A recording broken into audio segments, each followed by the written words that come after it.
Now, Excellencies, ladies and gentlemen, of course, I share the feeling of rejoice, as mentioned by Tan Sri Noza and Hana Yo, because under the new leadership, Tan Sri Noza has worked indefatigably hard to ensure that the sports complex, and particularly the headquarters for the National Olympic Council, is in place, and rightfully so, in this complex, which has been able to attract not only sports enthusiasts, but also the general public, particularly the young.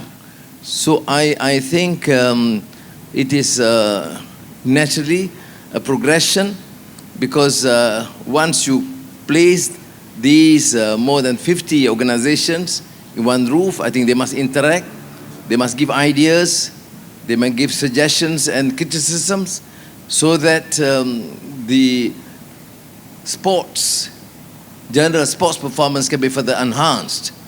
And I think the government, through the Ministry of Youth and Sports, has been very proactive, very supportive.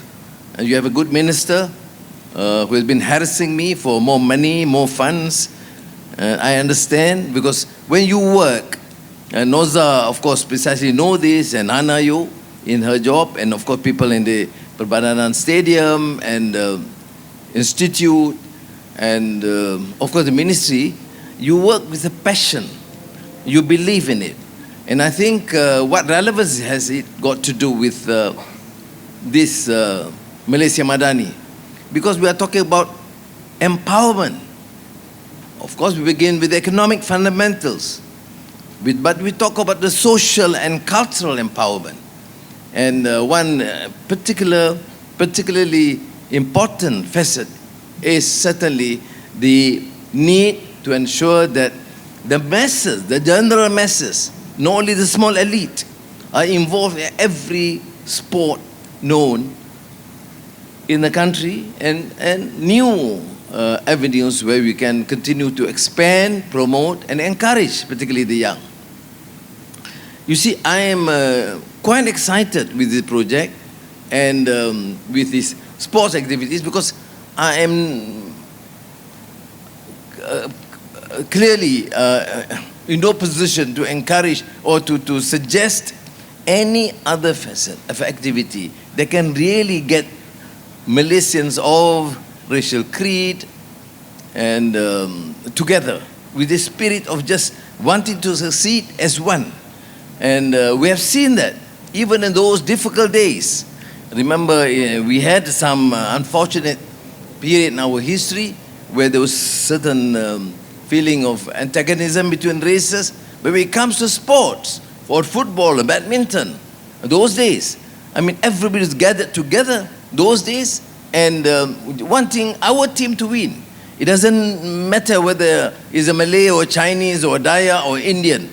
We consider them as Malaysian, and that's what I feel we need to promote. But of course, we also need to excel. So everybody's waiting under Hana and now with Norza. Well, we expect one gold medal at least for the Olympic. Otherwise, they'll be in trouble.